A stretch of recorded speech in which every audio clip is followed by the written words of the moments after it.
Hello everyone. So today we will be discussing about frequency and the wavelength.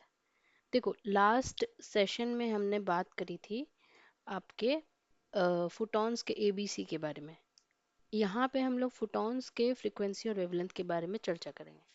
तो देखो जो sine wave model होता है ना, एक ग्राफ के फॉर्म में ऐसे याद रख लो। इस टाइप का कुछ साइनोसॉइडल ग्राफ होता है, एक इधर और एक इधर, है ना। तो वो आप पढ़े होगे फिजिक्स में, 11 12 में मेडिकल एंट्रेंस के प्रिपरेशन के समय पे। वो एक बार आप वेव मॉडल के बारे में थोड़ा सा अगर ज़्यादा जानना हो तो एक बार वो नोट्स या फिर किसी मॉड्यूल, किसी कोचिंग के मॉड्यूल को खोल के देख लेना। वहाँ पे साइनसोइडल कर्व के बारे में अच्छे से डिस्क्रिप्शन देते हैं। तो साइन वेव मॉडल जो होता है बेसिकली इलेक्ट्रोमैग्नेटिक एनर्जी का, वो डिस्क्राइब करता है variation in the electric and the magnetic field. Basically एक तरफ रहता है ये इलेक्ट्रिक फील्ड और एक तरफ मैग्नेटिक फील्ड, और ये ऐसा कहना चाहते हैं कि दोनों एक दूसरे के परपेंडिकुलर होता है। और जो वेव है वो उनके इलेक्ट्रिक और मैग्नेटिक फील्ड यानी इस डायरेक्शन में तीनों एक दूसरे के परपेंडिकुलर होता है, ऐसा वो कहना चाहते हैं। एक बार आप वो डिस्क्रिप्शन खोल के देख लोगे ना तो अच्छे से समझ में आ जाएगा। तो फोटॉन जो है वो ट्रैवल करेगा किसी वेलोसिटी से। उस वेलोसिटी को हम लोग सी से डिनोट करेंगे। जो इम्पोर्टेंट कैरेक्टरिस्टिक है इस मॉडल का वो है फ्रीक्वेंसी, जिसको हम लोग एफ से रिप्रेजेंट करते हैं, वेवलेंथ जिसको हम लोग लैम्डा से रिप्रेजेंट करते हैं, और दूसरे इंपॉर्टेंट इंटरप्रिटेशंस है वाइब्रेटिंग रोप के फॉर्म में। एक वाइब्रेटिंग रोप ले लो, एक रोप ले लो जो कि वाइब्रेट कर रहा है, उसका भी इंटरसेप्शन आता है, इंटरप्रिटेशन आता है। ठीक है, in the Texas road side critter observing the motion of the rope. ठीक है, तो ये आप फिगर 3.3 में देख सकते हो, यहाँ पे आप देख सकते हो, है ना। ये जो रोप को क्या कर रहे हैं, ये वाइब्रेट करा रहे हैं। ट्यूनिंग फोर का वाइब्रेशन, ऑसिलेटिंग स्प्रिंग का वाइब्रेशन, ये सारे के सारे साइनसोइडल वेव्स में आते हैं। ठीक है, गिव मी सम इरेजर। ठीक है, चलो आगे बढ़ते हैं। तो बेसिकली जो ये वेव्स को जनरेट कर रहा है उसको क्रिएटर अगर हम कहेंगे, तो ये इनको दिखेगा क्या अगर ये मूव करता है फील्ड ऑफ व्यू के अलोंग अलोंग द रोप। तो उनको क्रेस्ट मिलेगा देखने को, साइन वेव्स। और अगर वो अपना लोकेशन पोजीशन जो है फिक्स करता है on one segment of the रोप, एक जगह मतलब ऐसे टिका के ऐसे देख रहा है एक एंड को, एक रोप के एंड को वो देख रहा है। Such as point A, point A कहाँ है देख लो। सच एज पॉइंट ए, अगर यहाँ पे मान लो अगर वो नज़र अपना टिका के रखता है तो he will see the rope rise and fall harmonically। Harmonically उनको राइज और फॉल करता हुआ रोप दिखाई देगा जैसे जैसे वेव्स पास करेंगे। More rapidly the scientist holding the loose end moves the rope up and down faster sequence of the rise and fall। जितना ज़्यादा ज़ोर से आप उसको ऊपर नीचे करोगे वो सीक्वेंस ऑफ वेव्स जो है उतना ही फास्ट राइज एंड फॉल करेगा। तो ये बात तो वेरी बेसिक एंड अंडरस्टैंडेबल। ये जो टॉपिक डिस्कस कर रही हूँ मैं, इसमें भी अगर कुछ डाउट हो, बीच में अगर कोई डाउट आ जाए तो उसको प्लीज़ पूछ लेना। पूछने से देखो क्या होता है कि आपका डाउट वहीं के वहीं क्लियर हो जाता है। और अगर आप नहीं पूछते हो, आप शर्म करते हो या कुछ भी आपको प्रॉब्लम होता है कि आप नहीं पूछ सकते, इंट्रोवर्ट हूँ मैं, ये वो ब्ला ब्ला, तो उससे क्या होगा ना, वो जो डाउट है वो लॉन्ग टर्म तक, आपके लाइफ टाइम तक कभी भी आपको जब यूज़ आएगा तो आप कंफ्यूज होगे। जैसे आप एग्जाम में बैठ गए और एग्जाम में वो क्वेश्चन आ गया, तो फिर आपको लगेगा कि काश मैं उस टाइम पूछ लेती। तो ऐसा, इसलिए मैं बोल रही हूँ कि पूछ लिया करो। Rate of rise and fall is frequency and it is usually defined as cycles per second. ठीक है, इसको हम लोग साइकिल पर सेकेंड में डिनोट करते हैं। Unit of measurement is hertz. 1 hertz is equal to 1 cycle per second. Frequency is equal to the number of crest or the number of valley that pass the point of an observer per unit time। अगर creator जो है वो stop watch को देख रहा है और 20 crest है इसमें passing in 10 seconds, then the frequency would be 20 cycles in 10 seconds, that is 2 hertz। अगर साइंटिस्ट डबल करेगा rate at which he moves the rope up and down, the creator would count 40 crest passing in 10 second and frequency would be 4 hertz. तो ये बात ध्यान में रखना। यहाँ पे आप देख सकते हो, है ना, ये पॉइंट है, तो इसको राइज एंड फॉल दिखाई देगा। और अगर इसी टाइप से इधर से मूव करेगा तो उसको केवल क्रेस्ट दिखाई देगा। ठीक है, तो ये सब बातें ध्यान में रखनी है। देखो यहाँ पे डिस्क्राइब भी किया है कि moving one end of a rope in a whip like fashion will set into motion sine waves that travel the rope to the fastened end. An observer midway can determine the frequency of the oscillation, है ना। यहाँ पे अगर कोई बीच में खड़ा है तो उसको फ्रीक्वेंसी को वो डिटरमिन कर सकता है बाय काउंटिंग द क्रेस्ट और valley that passes point A. एक सेकेंड में कितना क्रेस्ट यहाँ से क्रॉस कर रहा है उसको अगर वो गिन लेगा तो उससे उसको फ्रीक्वेंसी पता चल जाएगा, लेकिन एक सेकेंड के अंदर। ठीक है, ये बात ध्यान में रखना है। अब लैम्डा, लैम्डा जो है दो क्रेस्ट के बीच का डिस्टेंस, इसी को हम लोग लैम्डा या वेवलेंथ कहते हैं। तो ये 1 सेंटीमीटर है यहाँ पे, यहाँ पे 0.5, क्योंकि यहाँ पे फ्रीक्वेंसी बढ़ गया तो लैम्डा घट गया, और फ्रीक्वेंसी घट गया तो लैम्डा, फिर सॉरी, और फ्रीक्वेंसी बढ़ गया मतलब फ्रीक्वेंसी अगर बढ़ेगा तो लैम्डा घटेगा उसी रेट से। Frequency is the number of wavelength that pass a point of observation per second. Wavelength क्या है? Distance from one crest to another, from one valley to another, or from any point on the sine wave to the next corresponding point. तीन लफ्ज में बता दिया गया। एक crest से दूसरे क्रेस्ट तक का distance, you can see it here, एक क्रेस्ट से दूसरे क्रेस्ट तक का डिस्टेंस, है ना। या फिर एक वैली से दूसरे, वैली किसको कह रहा है? क्रेस्ट को ही वैली कह रहा है। और या फिर एक point to the next corresponding point, एक point to the next corresponding point के बीच का डिस्टेंस। ठीक है, अब एक पॉइंट से नेक्स्ट कोरस्पॉन्डिंग पॉइंट मतलब यहाँ से लेके यहाँ तक भी हो सकता है। ये ऊपर जा रहा है ना, ये भी ऊपर जा रहा है। अगर ये नीचे आ रहा है तो ये पॉइंट से लेके यहाँ तक, तो ये भी वेवलेंथ आपका कहला जाएगा। ठीक है, लेकिन इन जनरल उतना डेप्थ में नहीं जाते हैं, उतना फिजिक्स जो पढ़ते हैं ना उनके लिए है। मेरे फिजिक्स हालांकि बहुत अच्छी थी मेडिकल एंट्रेंस के प्रिपरेशन के टाइम पे, बट मेरे कुछ मार्क्स से यानी एक दो मार्क्स से हमेशा रह जाते थे। तो लास्टली मैंने छोड़ दिया प्रिपरेशन, क्योंकि आप एक जगह पे अटक के नहीं रह सकते ना। लाइफ बहुत बड़ी है, बहुत कुछ करना है, तो आप एक जगह पे अटक के नहीं रह सकते, इसलिए we have to move forward. Velocity v, frequency 60 hertz, wavelength lambda.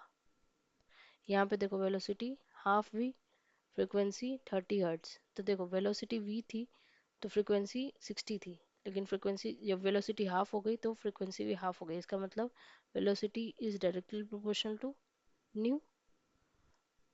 देखो दोनों में लैम्डा कांस्टेंट है, ठीक है, लेकिन यहाँ पे देखो वेलोसिटी v और फ्रीक्वेंसी 30 हर्ट्ज और लैम्डा 2 लैम्डा।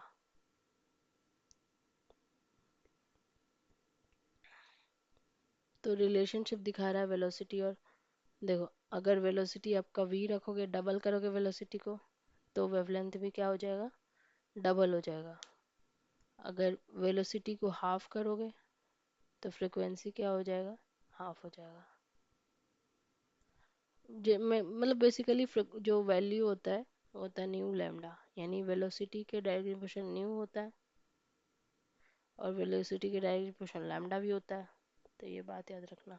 लेकिन लैम्डा और जो है फ्रीक्वेंसी इन्वर्सली प्रोपोर्शनल होता है, तो ये बात याद रखना।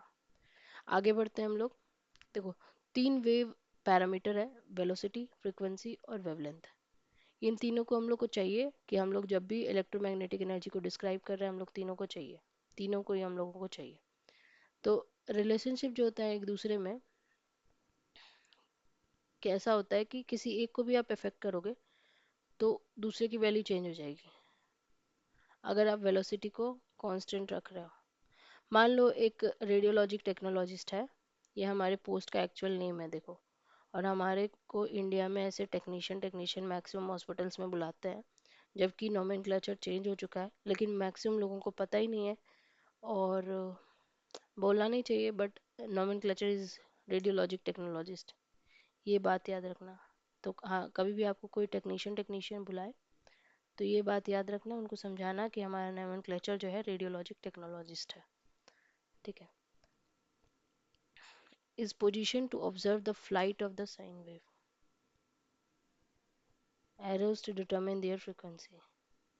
The first sine wave is measured and is found to have a frequency of 60 Hz, which signifies 60 oscillations of the sine waves every second. The archer now puts an identical sine wave arrow into his bow and shoots it with a less force so that his second arrow has only half the velocity of the first arrow. देखो एक example दिया है कि एक आर्कर है, मतलब वो जो तीर कमान चलाने वाला होता है ना, वो एक आइडेंटिकल साइन वेव एरो अपने बो में वो टाई करता है और शूट करता है, कम फोर्स के साथ वो सेंड करता है। ठीक है।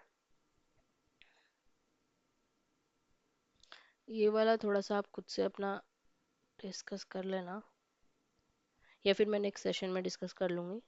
थोड़ा सा मुझे कन्फ्यूज़न हो रहा है कि एग्जैक्टली बोलना क्या चाह रहा है, बट इसका मैं अच्छे से नेक्स्ट सेशन में डिस्कस कर लूँगी। ठीक है, इसको साइड में रखना। एक गिवन वेलोसिटी पे वेवलेंथ और फ्रीक्वेंसी जो है वो इन्वर्सली प्रोपोर्शनल होती है। मतलब ये क्या कहना चाह रहा है, जैसे v बराबर न्यू लैम्डा होता है ना, तो अगर आप v बाय न्यू कर दो और इधर लैम्डा रखो और v को कांस्टेंट कर दो, तो लैम्डा जो है वो इन्वर्सली प्रोपोर्शनल होता है न्यू। ये बात याद रखना। ठीक है, चलो आगे बढ़ते हैं।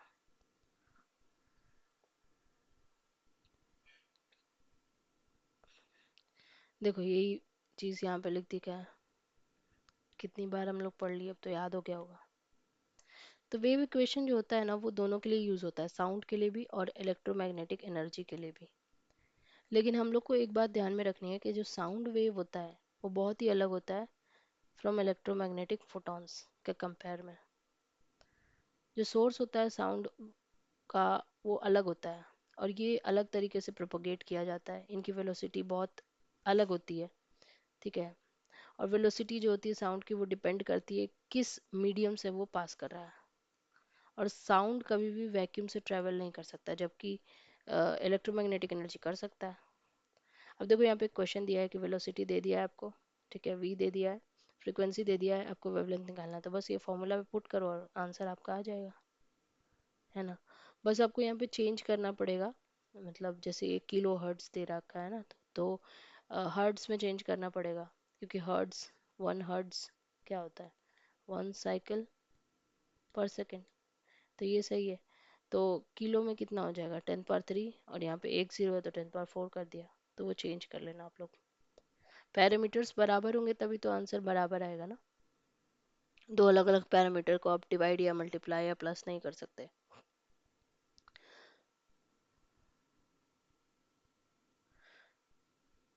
ठीक है।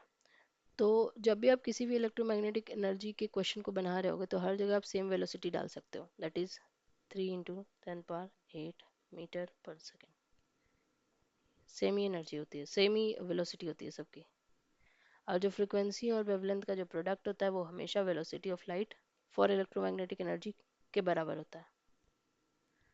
Electromagnetic energy, frequency, wavelength, inversely, ये तो हम लोग पढ़ लिए। ठीक है, ये पढ़ने की ज़रूरत नहीं है। ठीक है। अ, ये फिर से एक बार इक्वेशन दे दिया है, यहाँ पे एक क्वेश्चन दे दिया है कि एक येलो लाइट है जिसका वेवलेंथ दे रखा है नैनोमीटर में। तो नैनोमीटर को मीटर में कन्वर्ट करने के लिए 10⁻⁹ से मल्टीप्लाई करना है, तो ये मीटर में कन्वर्ट हो जाएगा, है ना। और फ्रीक्वेंसी पूछ रहा है आपको, तो वेलोसिटी ऑफ लाइट हम लोग को पता है, ये नैनोमीटर को मीटर में कन्वर्ट कर दो, आंसर ले आओ। साइकिल पर सेकंड हर्ट्ज दोनों बराबर होता है। आगे का एक क्वेश्चन है, highest x ray produced at 100 kVp। ठीक है, केवीपी और किलो इलेक्ट्रॉन वोल्ट बराबर होता है। ठीक है। तो इसकी आपके पास फ्रीक्वेंसी दे रखी है, फ्रीक्वेंसी आप लगा दो, है ना, हर्ट्स या साइकिल पर सेकंड, तो ये सही है SI यूनिट में। और वेलोसिटी आपको पता है 3 × 10⁸मीटर पर सेकंड, है ना। तो आप बस आंसर निकालो, है ना। ये जो केवीपी है इससे मैटर नहीं करता, क्योंकि स्पीड तो बराबर रहेगा। आपसे पूछ क्या रहा है, वेवलेंथ, दिया क्या है फ्रीक्वेंसी, और पूछ क्या रहा है सॉरी वेवलेंथ पूछ रहा है। और ये तो हमने पढ़ा ही था कि सब में आपको 3 × 10⁸ लगाना है, तो बस लगा दो। ये बस कंफ्यूज करने के लिए 100 kVp दे रखा है। अब लोग नेक्स्ट सेशन में चर्चा करेंगे इलेक्ट्रोमैग्नेटिक स्पेक्ट्रम के लिए। तब तक के लिए thank you so much for listening. जय श्री कृष्णा।